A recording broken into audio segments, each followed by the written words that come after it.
2022 жылға қысқы Олимпиада ойындарын өткізуге Алматы тағы да өтініш беретін болды. Бүгін Алматыда осыған орай баспасөз мәслихаты өтті.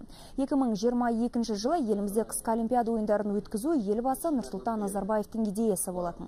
Еліміздің ұлттық Олимпиада комитеті бұл бастаманы қолдап, енді іске кірісті. Бүгінгі мақсат құжаттарды рәсімдеу, осы жылдың қараша айына дейін Лозанна қаласындағы штаб пәтерге Алматы қаласының атынан қысқы Олимпиада ойындарын өткізуге өтініш жіберу. Одан кейін халықаралық Олимпиада комитеті өтініш тапсырған елдердің спорттық инфрақұрылымдарын зерттеп, 2015 жылдың шілдесінде жеңіске жеткен қаланы анықтайды. Жеңімпаз атануға бізде барлық мүмкіндік бар, деді ұлттық Олимпиада комитетінің вице-президенті Павел Новиков.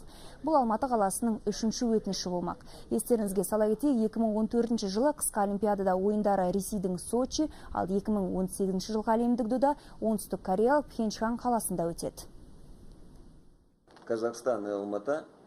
Ең бастысы біз 2022 жылғы қысқы Олимпиада ойындарына сатылап жүріп келеміз. 2011 жылы өткен қысқы Азия ойындары осы ауқымды жұмыстың бастамасы болды десек қателеспейміз.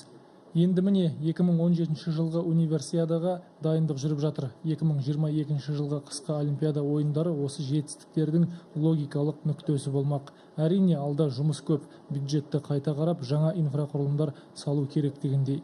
Олимпиаданы өткізуге Қазақстанның мүмкіндігі жетеді.